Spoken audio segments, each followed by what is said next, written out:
पकड़ा है सर, पकड़े थे।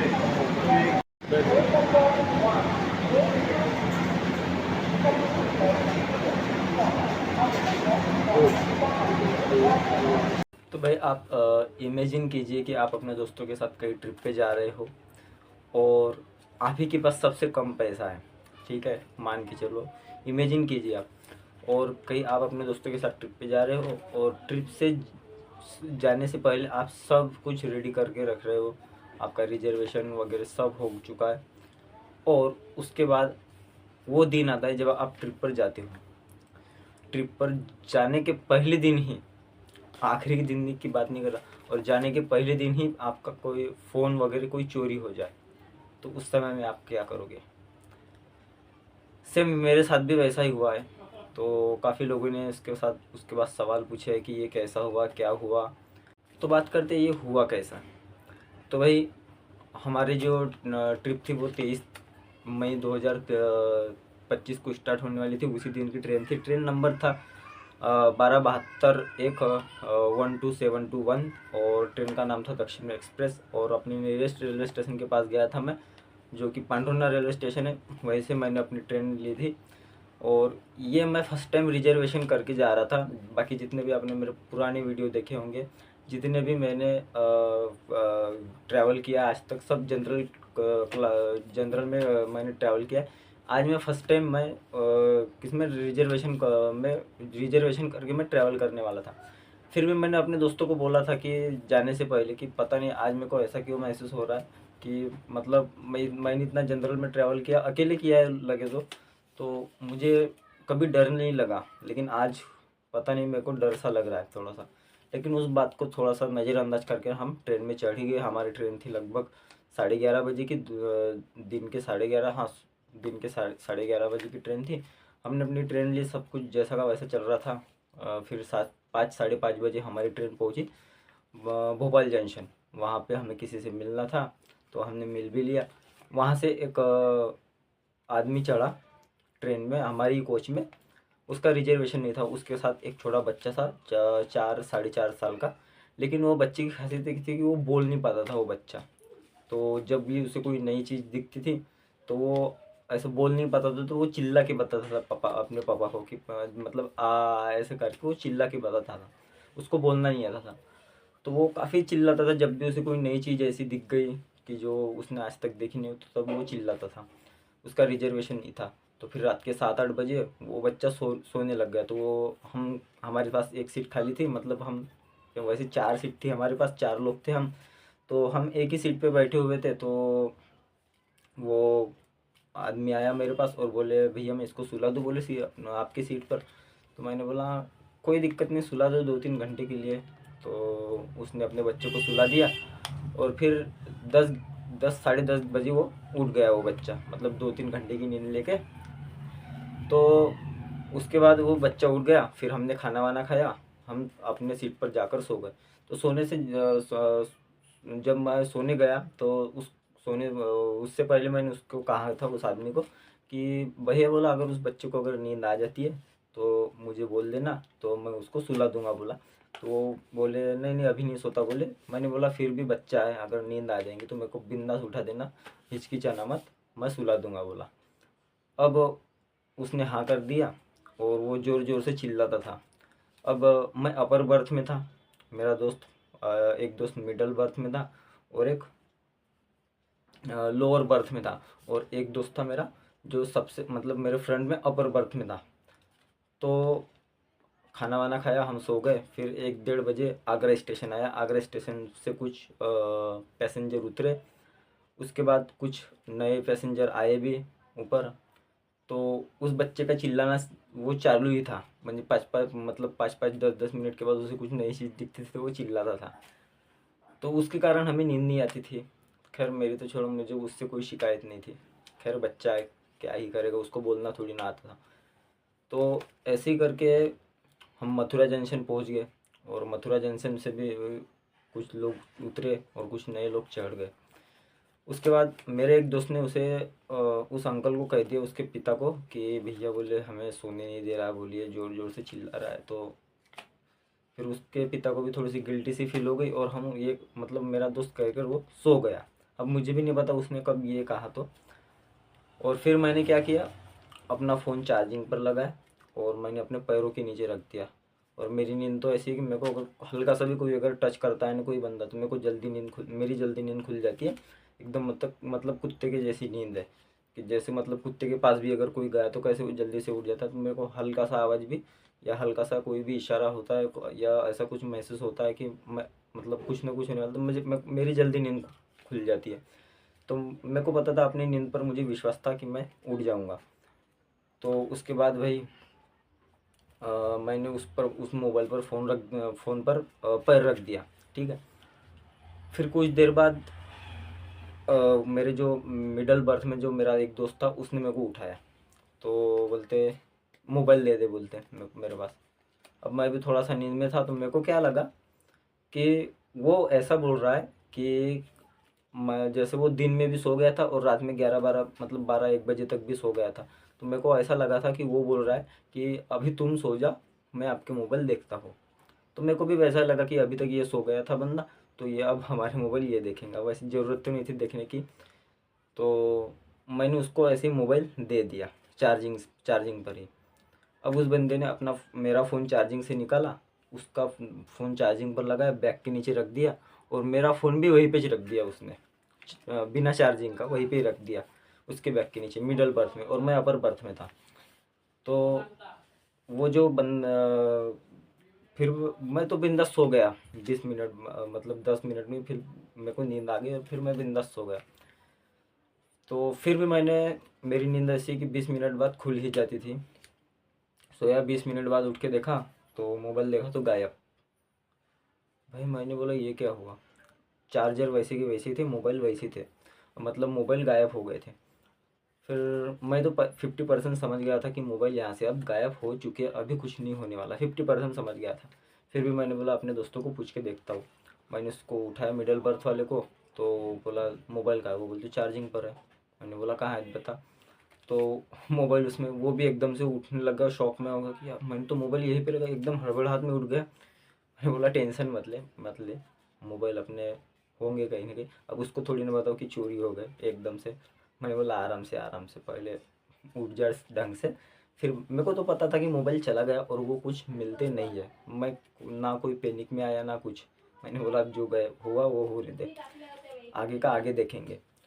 फिर वो हड़बड़ाहट में उठा, हमने सभी दोस्तों को हम चारों के चारों उठ गए और अपने मोबाइल देखने लग गए।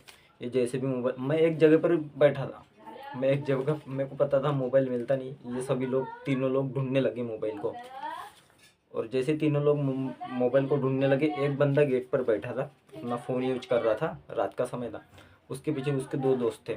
अब ट्रेन थी स्पीड से, मथुरा जंक्शन से निकल चुकी थी वो ट्रेन। तो वो ट्रेन थी स्पीड से, तो नीचे वाले बंदे ने उसका मोबाइल खींच लिया। अब उसका मोबाइल ना आते हुए उसका हाथ आ गया उसके हाथ में। तो अच्छा हुआ कि जो उसके पीछे जो जो दो बंदे थे उसके दोस्त, उसने उसको कस के पकड़ लिया, वो दोनों दोस्त ने उसको। तो वो गिरते गिरते बच गया और उसका फ़ोन भी बच गया। नहीं तो फिर भाई मोबाइल की तो कोई बात नहीं, मोबाइल तो चले जाता, लेकिन उसकी जान भी जा सकती थी, वो भी जा सकता था आगे। तो फिर वो हमने हमारे फ़ोन चोरी होने के बाद वो दृश्य देखा, फिर भाई मेरे को बोला ये सेफ़ नहीं है। तो फिर हमने आसपास हमारे डब्बों में हमारे सीट के आसपास देखा, तो वो देखा कि वो जो अंकल थे जो छोटे बच्चे के साथ, वो गायब थे वहाँ से। 1 मिनट के लिए शक हमारा उन पे चला गया, हमने उनको ढूंढा। तो वो हमारे पीछे वाली सीट पे बैठे हुए थे, जैसे मैं अभी जैसे बैठा हूँ, तो हमारे पीछे वाली सीट पे वो बैठे थे अपने बच्चे के साथ। फिर हमने उनको भी कहा ऐसा ऐसा हुआ, तो सभी सभी हमारे आसपास वाले सभी जग गए। और जग कर भी वो भी क्या करेंगे, फिर क्या हुआ मोबाइल चोरी। तो फिर वो जो भैया थे वो कहने लग गए कि मैं यार 20 मिनट हो गए बोलते, मैं सिर्फ पीछे गया बोलते, वरना मैं अभी तक यहीं पे था बोलते, और आपके मोबाइल वैसे के वैसे ही थे बोलते। तो मैं समझ में आया कि यार अगर वो बंदा अगर नहीं जाता तो हमारे मोबाइल चोरी कोई भी चोर वहाँ से लेके नहीं जाता, क्योंकि उस बंदे की नज़र हमारे फ़ोन पे थी, क्योंकि अच्छी बॉन्डिंग बन चुकी थी। और उसका बच्चा ज़ोर ज़ोर से चिल्लाता था, तो वो सोता भी नहीं था। तो मेरा मतलब हमारी सीट पर वो बैठा था ऐसे ही एक साइड में। तो वो उसके बच्चे के लिए ऐसा मतलब रात भर जग रहा था वो वो आदमी अपने बच्चे के लिए। तो अगर वो पीछे नहीं जाता तो हमारा फ़ोन चोरी नहीं होता। तो फिर हमने कहा आप उधर क्यों गए?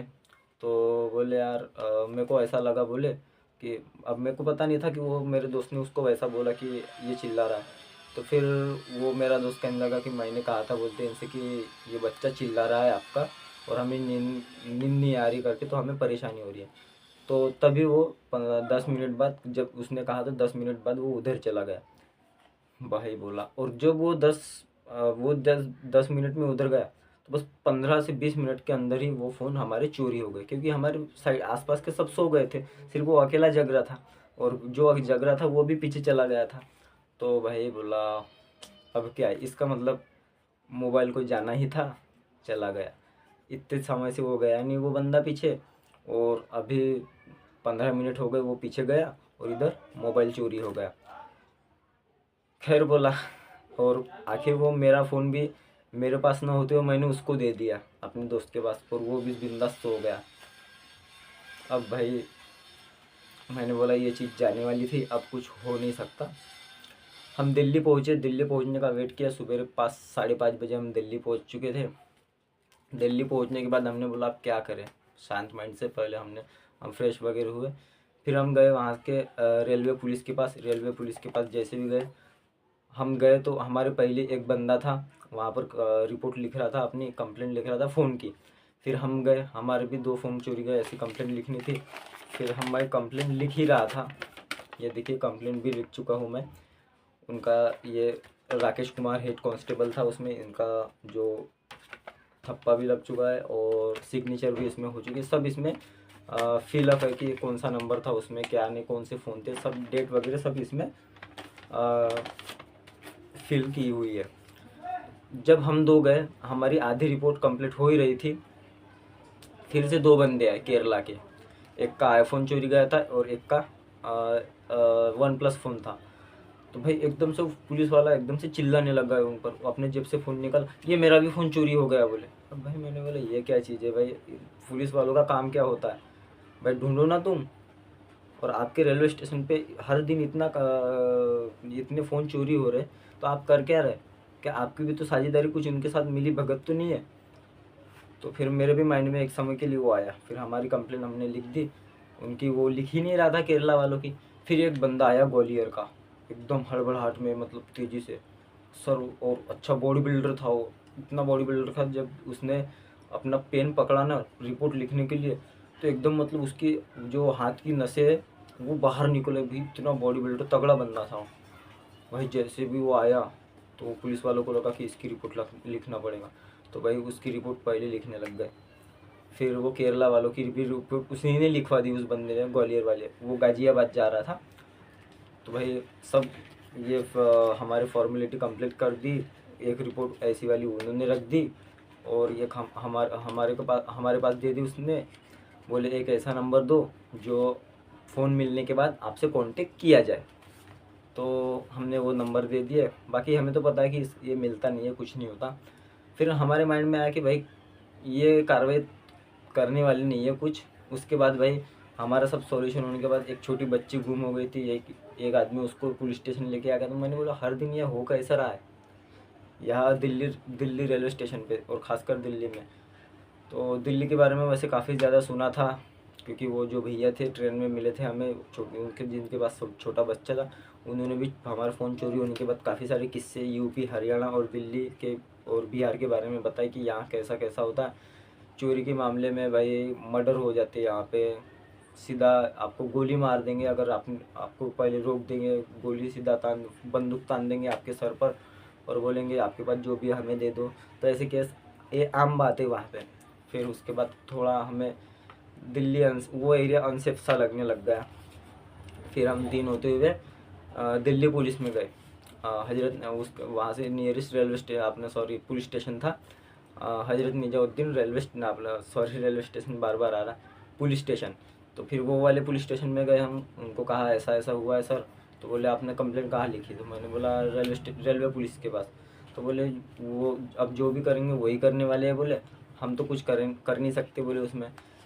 तो वो पहले जाएंगे बोले रिपोर्ट मथुरा रेलवे स्टेशन पे, मथुरा पुलिस के पास। फिर मथुरा रेलवे पुलिस को अगर कोई फ़ोन मिलता है 1-2 महीने के बाद, तो फिर वो दिल्ली में कॉल करेंगे बोले, और दिल्ली वाले आपको कॉल करेंगे। बस यही प्रोसेस हो सकती है। फिर मैं समझ गया कि भाई ये इसमें कुछ होने वाला नहीं है, कोई फालतू का टाइम पास करने से कोई मतलब नहीं है। फिर मेरा मूड सा भी ख़राब हो गया, तो बोला चलो अब गाँव ही चलते हैं। तो फिर बाकी के दोस्त बोले यार इतने दूर आ गए अपन, गाँव नहीं चलेंगे ये वो। अब मैं मेरा तो मन सा नहीं था, लेकिन मैंने बोला चलो इनका मन है जाने का, खैर चलो चलते हैं। हालांकि आधे से ज़्यादा खर्चा उन्होंने मेरा उठा लिया, लेकिन फिर भी मैं उनका मन मार के आगे की ट्रिप कंटिन्यू कर ली। लेकिन जो आगे की मैंने ट्रिप कंप्लीट की, जो वहाँ पे नज़ारे मिले, तो भाई उससे मैं अपने मोबाइल के बारे में भूल ही गया कि मेरा मोबाइल खो गया। मैंने उस ट्रिप को एंजॉय करना सही समझा कि खैर छोड़ो, मोबाइल कभी ना कभी आ जाएगा, इस ट्रिप को एंजॉय कर दे। और मैं सच कहूँ तो अब तक की मेरी सबसे बेस्ट ट्रिप कहूँगे तो यही थी, ऋषिकेश, हरिद्वार, नैनीताल और कैची धाम वाली। इसके पहले मैंने ट्रिप की, लेकिन उतने वो भी खास थी। हर ट्रिप में कुछ नए सीखने को मिलता है। इस ये ट्रिप में मेरे को काफ़ी ज़्यादा सीखने को भी मिला, और काफ़ी सारी चीज़ें नई देखने को भी मिले। तो भाई अगर ये मोबाइल मेरा चोरी नहीं होता तो अब तक की मेरी सबसे बेस्ट ट्रिप होती, और मैं काफ़ी सारे ब्लॉग्स भी बना देता इस ट्रिप पर, और अच्छे से ब्लॉग लाता भाई। इतनी खूबसूरत जगह थी नैनीताल, तो भाई बेस्ट। और वहाँ का मौसम, वेदर भाई, जब दिल्ली में 40-45 हो रहा है, तो भाई वहाँ पे 14-15 डिग्री सेल्सियस टेम्परेचर, ठंडी हो रही है भाई, हमें स्वेटर पहननी। चोरी के बाद मैंने कोई ब्लॉग नहीं बनाया, सिर्फ एक ब्लॉग बनाया ऋषिकेश का, जो आपको आगे मिलने वाला है। सिर्फ मैंने आपको अपडेट दी है। हाँ, अब मैं कुछ पॉइंट बताता हूँ कि आपको क्या ऐसी चीज़ें जो नहीं करनी चाहिए। तो सबसे पहले तो भाई आप ट्रेन में जो भी होता है, चार्जिंग पर फ़ोन मत लगाइए, और लगाते हो तो सोइए मत। खिड़की के पास आप भी जब बैठते हो, तो जब ट्रेन स्लो होती है, किसी स्टेशन पर रुकती है, तो आप फ़ोन को चार्जिंग से निकाल लीजिए या अपने पास से दूर रख दीजिए। जब ट्रेन फास्ट होती है तब आप चार्जिंग पर लगा दीजिए, और सतर्क से उसमें भी आप सावधान रहिए। और बाकी तो कुछ ऐसा है नहीं। बाकी फ़ोन चार्जिंग पर लगा कर कभी भी मत सोना, ठीक है? यह गलती कभी मत करना। खैर यही बात कहने वाला हूँ। और हाँ, जब आप रेलवे स्टेशन पे उतरते चढ़ते हो या भीड़ भड़क्के वाले एरिया में जाते हो, तो आप ऐसे पैंट पहन के जाइए जिसमें आपकी चेन हो, जिसमें आप सेफ्टी से आपका फ़ोन वगैरह रख सको। तो ऐसे आप ट्रेन के दौरान ये बातें ध्यान में रखिए, ठीक है? बाकी ब्लॉग तो आने वाली नहीं है, क्योंकि सिर्फ एक ब्लॉग आने वाला है ऋषिकेश का, और उसके बाद कोई भी ब्लॉग नहीं आने वाला है। क्योंकि जिस फ़ोन में मैंने ब्लॉग शूट किए थे वो फ़ोन चोरी हो चुका था, और मैंने आगे का ब्लॉग भी शूट नहीं किया। मैंने बोला खैर इस ट्रिप को अपन चिल करते हैं, मज़ा करते हैं इस ट्रिप में। तो फिर इस ट्रिप के मैंने कोई भी वीडियो नहीं बनाया। अब आगे वीडियो कब आएंगे, क्या आएंगे, ये मैं भी नहीं जानता, कब ट्रिप होगी। क्योंकि भाई मेरे पास अभी कोई भी फ़ोन फ़िलहाल में नहीं है कि ऐसा कि मैं ब्लॉग वगैरह शूट कर सकूँ। तो फिर ट्रिप में भी जाने का कोई मतलब ही नहीं। मतलब एक प्रकार से कह सकते हो कि मैं ब्लॉग बनाने के लिए ट्रिप पे जाता हूँ, या ट्रिप करने के लिए ब्लॉग बनाता हूँ। ये दोनों भी चीज़ें मेरे लिए सेम सी है। तो ब्लॉग तो एक बहाना है, लेकिन घूमना एक पैशन सा हो गया है, पसंद है। और वो घूमने को अब रिकॉर्ड करने के लिए, जो भी मैं जाता हूँ घूमने जहाँ पर भी, उसको रिकॉर्ड करने के लिए मैं ब्लॉग बनाता हूँ।